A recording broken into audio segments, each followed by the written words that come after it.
வணக்கம் நண்பர்களே. இப்போ நம்ம blood relationல டைப் 1 பார்க்க போகிறோம். ஸோ ஃபர்ஸ்ட் கொஷின் என்ன கொடுத்துருக்காங்கன்னு பாருங்கள். E is sister of Aன்னு சொல்லியிருக்காங்க. So E is sister of A. Then second பாருங்கள், B is the wife of Aன்னு சொல்லியிருக்காங்க. B is wife of A அப்படின்னு சொல்லியிருக்காங்க. அப்போ இவங்க ரெண்டு பேர் யாராக இருப்பாங்க? ஹஸ்பண்ட் அண்ட் ஒய்ஃபாக இருப்பாங்க. பாருங்கள், இவங்கெல்லாம் சேம் ஜென்ரேஷன் தானே. ஸோ சேம் ஜென்ரேஷன் இருக்குது. இப்படி ஈக்குவல் டு போட்டிருந்தா அவங்க யாராக இருப்பாங்க? ஹஸ்பண்ட் அண்ட் ஒய்ஃபாக இருப்பாங்க. இப்படி நான் ஒரு ஸ்லைட் மாதிரி போட்டு என்ன பண்ணியிருக்கேன், சர்க்கிள் பண்ணி அவங்க ஃபீமேல் ரெப்ரசன்ட் பண்ணுறேன். ஸோ இவங்களுக்கு சேம் ஜென்ரேஷனாக யாராக இருக்க முடியும்? சிஸ்டராக தான் இருக்க முடியும். சரிங்களா? ஓகே, நெக்ஸ்ட்டு பாருங்கள். F is the father in law of பின்னு சொல்கிறாங்க. F is father in law of B அப்படின்னா ஃபாதர் யாரோட ஃபாதராக இருப்பாங்க? தன்னோட ஸ்பௌஸோட ஃபாதர் தான் அவங்களுக்கு ஃபாதர் இன் லாவாக இருப்பாங்க. Okay, then next C is brother of பின்னு சொல்கிறாங்க. So C is brother of B. அப்போ இவங்க ரெண்டு பேரும் சிப்ளிங்ஸாக இருப்பாங்க. Okay, G is married to எஃப்னு சொல்கிறாங்க. So G is married to F. G இவங்களை மேரிட் பண்ணாங்கன்னா ஆல்ரெடி எஃப் அப்படிங்கிறது மேல்னு தெரிஞ்சிச்சு. அப்போ ஜி யாராக இருப்பாங்க? ஃபீமேலாக இருப்பாங்க. Okay, O is the father in law of எஃப்னு சொல்கிறாங்க. So O is father in law of F. So O is father in law of F. இங்கே பாருங்கள், இங்கே ஸ்பேஸ் இல்லை, அதனால் எழுதியிருக்கேன். O is father in law of F அப்படின்னா எஃப்புடைய ஸ்பௌஸோட ஃபாதர் தான் எஃப்க்கு யாருங்க? ஃபாதர் இன் லாவாக இருப்பார். ஓகே, ஸோ ஓங்கிறது ஜியோட ஃபாதராக இருப்பாங்க. ஓகே, நெக்ஸ்ட்டு பாருங்கள். J is the son of E. J is son of இன்னு சொல்லியிருக்காங்க. Okay, next D is married to C. அப்போது டி வந்து யாரை மேரிட் பண்ணுறாங்க? சியை மேரிட் பண்ணுறாங்க. ஆல்ரெடி இவர் மேல், இவங்க என்ன இருப்பாங்க? அப்போ கண்டிப்பாக ஃபீமேலாக தான் இருப்பாங்க. Okay, K is daughter of பின்னு சொல்லியிருக்காங்க. So K is daughter of B. பயப்படாதீங்க, என்ன சார் இவ்வளோ பெருசாக இருக்குது அப்படின்னு சொல்லி. என்ன பண்ணியிருக்கோன்னா, ஃபர்ஸ்ட் கொஸ்டின்லேயே நிறைய கண்டென்ட்டை கொடுத்து நீங்கள் எப்படி டயக்ராம் போடுறீங்க அப்படிங்கிறது பார்க்குறக்காக தான் இப்படி ரெடி பண்ணியிருக்கு. ஸோ பொறுமையாக பாருங்கள், என்னென்ன கொடுத்துருக்காங்களோ அதை அப்படியே எடுத்து சப்ஸ்டியூட் பண்ணிருக்கோம். நம்ம வந்து புதுசாக கண்டுபிடிக்கல. ஸோ பயப்படாதீங்க, கொஸ்டின் ரொம்ப சிம்பிளாக இருக்கும். கொடுத்துருக்கிறத அப்படியே அப்ளை பண்ணிங்கன்னா முடிஞ்ச ஆன்சர். ஓகே, தென் எது பார்த்துருந்தோம்? D married to C. K is daughter of B. Okay, fine. M is the daughter of D ன்னு சொல்லியிருக்காங்க. So M is daughter of D. M is daughter of D. Okay. L is the brother of K ன்னு சொல்கிறாங்க. So L is brother of K. இங்கே பாருங்கள், L is brother of K. இவங்க ரெண்டு பேரும் siblings. Okay, then next பாருங்கள். S is the mother of G ன்னு சொல்கிறாங்க. So S is mother of G. So S is mother of ஜினா இவங்க யாராக இருப்பாங்க? இவங்க ரெண்டு பேரும் ஹஸ்பண்ட் அண்ட் ஒய்ஃபாக இருப்பாங்க. So S is mother of G. Okay, next பாருங்கள். How is S related to எல்லுன்னு கேட்குறாங்க. How is S related to L. இப்போது எல்லுலேருந்து பார்க்கும் பொழுது எஸ் அப்படிங்கிறவங்க என்ன ரிலேஷன் கேட்குறாங்க பாருங்கள். எல்லோட பேரண்ட்ஸு, பேரண்ட்ஸ் ஆஃப் பேரண்ட்ஸை கிராண்ட் பேரண்ட்ஸ்ன்னு சொல்லுவோம்.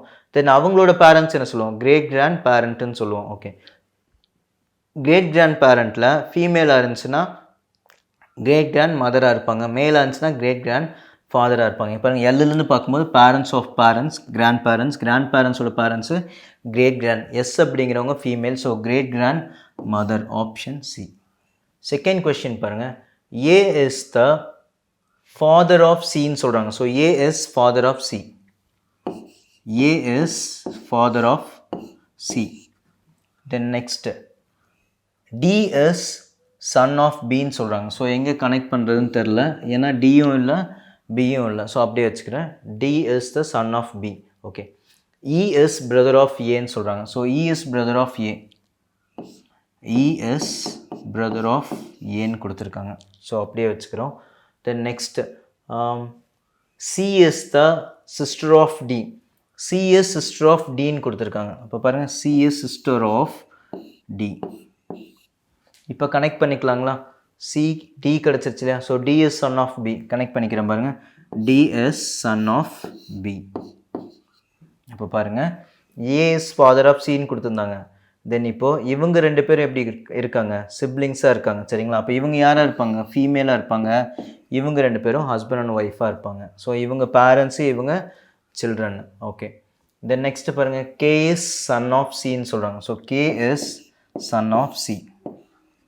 Junior generation. ஸோ கீழே வச்சுருக்கேன். ஓகே, W is the father of E. W is father of E. J is the daughter of D ன்னு சொல்றாங்க. So J is daughter of D. J is daughter of D. Okay. Next பாருங்க. How is E related to D ன்னு கேட்குறாங்க. E Dக்கு யாருன்னு கேட்குறாங்க. பாருங்க Dலேருந்து பார்க்கும்பொழுது பேரண்ட்ஸோட சிப்ளிங் தான் E கரெக்டுங்களா. ஸோ பேரண்ட்டோட சிப்ளிங்கு மேலாக இருந்தாருன்னா அங்கிளாக இருப்பாங்க, ஃபீமேலாக இருந்தாங்கன்னா ஆண்ட்டாக இருப்பாங்க. ஸோ ஈங்கிறது யாருங்க மேலு, அப்போ என்னவாக இருப்பாங்க அங்கிளாக இருப்பாங்க. So option B. இவ்வளோ சிம்பிளாக இருக்குன்னு பாருங்கள். கொஸ்டின் படிக்கிறீங்க, டயக்ராம் போடுறீங்க, கேட்ட ஆன்சரை சால்வ் பண்ணுறீங்க. ஓகே, நெக்ஸ்ட் ஒன் பார்க்கலாம். In a family, there are 6 members A, B, C, D, E and F. A and B are married couple. A being the male member னு சொல்கிறாங்க. அப்போ A அப்படிங்கிறது மேல் மெம்பர்னா B எப்படி இருப்பாங்க, ஃபீமேலாக இருப்பாங்க. ஓகே, ஸோ நெக்ஸ்ட் ஒன் பார்க்குறோம். A and B பார்த்தீங்கன்னா ஃபீமேல் அண்ட் மேல் இருக்காங்க. ஸோ A அப்படிங்கிறவங்க மேல்னு சொல்லிட்டாங்க, B எப்படி இருப்பாங்க ஃபீமேல்னு சொல்லிட்டாங்க. Okay, so circle. Then next பாருங்கள்.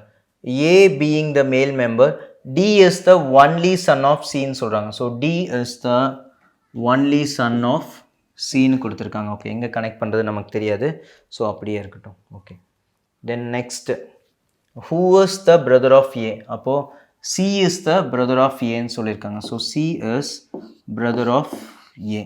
இப்போ connect பண்ணலாங்களா. D is the only son of C ன்னு சொல்லியிருந்தாங்களா. D is the only son of C. C is the brother of A ன்னு சொல்லியிருக்காங்க. So D is only son of C. D is only son of C. Connect பண்ணிக்கலாங்களா. Dங்கிறது only son of Cக்கு. Okay, so next E is the sister of D ன்னு சொல்லியிருக்காங்க. E is sister of D. E is sister of D.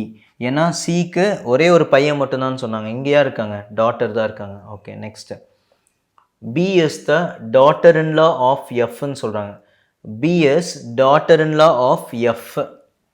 அப்போது F அப்படிங்கிறவங்க Bயோடைய ஸ்பௌஸோட மதராக இருப்பாங்க. சரிங்களா. B is daughter-in-law of F. Okay, so F is husband has diedன்னு சொல்கிறாங்க. Okay, so இப்போ தான் நமக்கு அது தெரியுது. ஓகே, ஸோ B வந்து டாட்டர்-in-lawன்னு சொல்லிட்டாங்க. அப்போது F யாராக இருப்பாங்கன்னா ஒரு பேரண்ட்டாக இருப்பாங்க. பியோட ஸ்பௌஸோட பேரண்ட்டாக இருப்பாங்க மட்டும்தான் தெரியும். என்ன ஜெண்டருங்கிறது அடுத்த லைனில் தான் நம்ம கன்ஃபார்ம் பண்ணிக்கோம். ஏன்னா எஃப்போட ஹஸ்பண்ட் யாருங்க இறந்துட்டாருன்னு சொல்லியிருக்காங்க. ஸோ எஃப்போடைய ஹஸ்பண்டு இறந்துட்டாரு, அவங்க நமக்கு யாருன்னு தெரியாது. அப்போது ஹஸ்பண்ட் இறந்துட்டாங்கன்னா இவங்க யாராக இருப்பாங்க, கண்டிப்பாக ஒய்ஃபாக தான் இருப்பாங்க அவங்களோட. Okay, how is husband of F related to ஈன்னு கேட்குறாங்க. ஸோ ஈலேருந்து பார்க்கும் பொழுது எஃப்வுடைய ஹஸ்பண்ட் என்ன ரிலேஷன்னு கேட்குறாங்க. அங்கே பாருங்கள் அப்படியே. ஸோ பேரண்ட்டோடைய பேரண்ட்டு என்ன வருங்க, கிராண்ட் பேரண்ட்டாக இருப்பாங்க. ஸோ அவங்க ஹஸ்பண்டுனா மேல் தானே. ஸோ கிராண்ட் பேரண்ட்டில் மேலாக தான் என்ன பண்ணுவீங்க, grandfather. So option D. Then fourth one பாருங்கள். K is the father of P ன்னு சொல்லியிருக்காங்க. So K is father of P.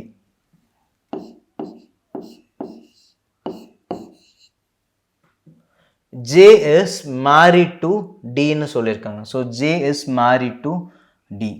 நம்ம எங்கே கனெக்ட் பண்ணுவோம், சரி எடுத்துக்கலாங்க. J is married to D. T is the husband of P. T is husband of P. அப்போ P அப்படிங்கிறது ஃபீமேலாக இருப்பாங்க. தென் இப்போ கனெக்ட் பண்ண முடியுதான்னு பாருங்கள், இல்லை. Okay, Q is the daughter of P ன்னு சொல்கிறாங்க. Q is daughter of P. Next S is brother of D. Okay, இங்கே அதை கனெக்ட் பண்ண முடியுங்களா, இல்லை. S is brother of D. Okay, next பாருங்க.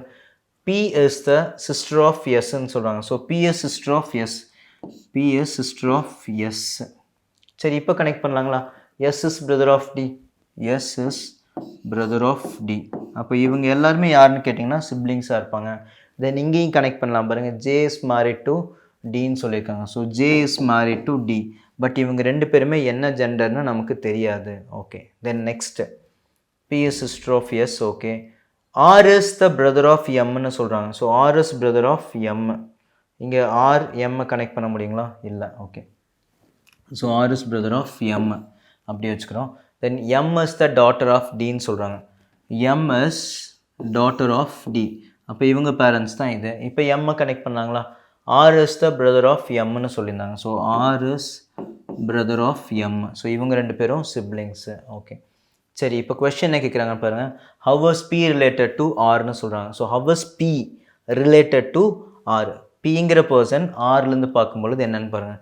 ஸோ பேரண்ட்ஸோட லைனில் இருக்கவங்க யாராக இருப்பாங்க, அங்கிள் அண்ட் ஆண்டா மட்டும்தான் இருப்பாங்க. ஸோ பேரண்ட்ஸோட லைனில் பார்க்குறேன் பி அப்படிங்கிறது ஃபீமேலு. ஸோ என்னவா இருப்பாங்க, ஆண்டா இருப்பாங்க. Option C. L sister of எக்ஸ்ன்னு சொல்லியிருக்காங்க. So L sister of X, L sister of X, X married to U, X married to U, U is the son of எம்னு சொல்கிறாங்க. ஸோ யூ இஸ் சன் அப்படின்னா மேலு, இவங்க ஃபீமேலாக இருப்பாங்க. Sun of எம்னு சொல்லியிருக்காங்க. Okay, so senior generation மேலே போட்டிருக்கேன். L is mother of J, L is mother of J, so J உடைய mother. C is father of ஐன்னு சொல்கிறாங்க. So C is father of I, connect பண்ண முடியாது. ஸோ அப்படியே இருக்கட்டும். C has only one son and only one டாட்டர்னு சொல்கிறாங்க. So சிக்கு பார்த்தீங்கன்னா ஒன்லி ஒன் சன் தான் இருக்கும், ஒன் டாட்டர் தான் இருக்கும். ஃபைன், நம்ம எடுத்துக்கலாம். So C is father of I, C has a only one son, only one daughter. I is the daughter of எல்லுன்னு சொல்கிறாங்க. பாருங்கள், I is daughter of L, எல்லுடைய டாட்டர்னு சொல்கிறாங்க. இங்கே பாருங்கள் என்ன கொடுத்துருக்காங்க. Okay, so I is the daughter of எல்னு சொல்லிட்டாங்க. அந்த சி இஸ் ஃபாதர் ஆஃப் ஐன்னு சொன்னாங்க, ஞாபகம் இருக்குங்களா? சி யாருன்னா ஃபாதர் ஆஃப் ஐ, ஐயோடைய ஃபாதர். அப்போ இவங்க ரெண்டு பேர் யாராக இருப்பாங்க, ஹஸ்பண்ட் அண்ட் ஒய்ஃபாக இருப்பாங்க. Only one daughter only once என்னன்னா ஆல்ரெடி சிக்கு ஒரு டாட்டர் கிடச்சிட்டாங்க. அப்போ இவங்க யாராக இருப்பாங்க, கண்டிப்பாக சன்னாக தான் இருப்பாங்க. தென் இவங்க ரெண்டு பேரும் சிப்ளிங்ஸாக இருப்பாங்க. ஓகே, நெக்ஸ்ட்டு பாருங்கள். B is the son of எக்ஸ்ன்னு சொல்கிறாங்க. So B is son of X, B is son of X. Okay, how is U related to ஐன்னு கேட்குறாங்க. யூ அப்படிங்கிறவங்க ஐக்கு என்னவா வேணும்னு கேட்குறாங்க. இங்கே பாருங்கள், அப்படியே பாருங்கள் மேலே. ஸோ பேரண்ட்ஸ் லைனில் இருக்கவங்க யாராக இருப்பாங்க, அங்கிள் அண்ட் ஆண்டா மட்டும்தான் இருப்பாங்க. மேல்லாம் யாராக இருப்பாங்க, அங்கிளாக தான் இருப்பாங்க. ஸோ பேரண்ட் லைனில் பார்க்குற யூ அப்படிங்கிறது மேலு, ஸோ அங்கிள். 6th கொஸ்டின் பாருங்கள். In a family there are 7 members, L, M, N, O, P, R and we are only P is married couple. Okay, so R and P is a married couple னு சொல்லியிருக்காங்க. So R and Pங்கிறது married கப்புளாக இருக்கும். R being the male memberன்னு சொல்லிட்டாங்க. அப்போ R பார்த்தீங்கன்னா மேல் மெம்பராக இருப்பாங்க. தென் P எப்படி இருப்பாங்க, ஃபீமேல் மெம்பராக இருப்பாங்க.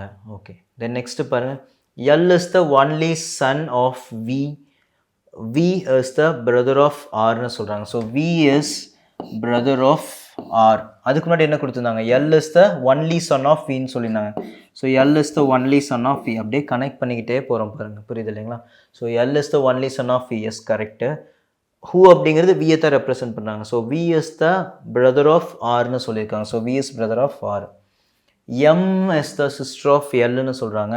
இங்கே பாருங்கள், M is sister of L. So இங்கே கூட நம்ம எடுத்துக்கலாம் இல்லைங்களா, M is sister of L. Okay, next பாருங்கள். P is the daughter-in-law of Oன்னு சொல்கிறாங்க. P is daughter-in-law of O.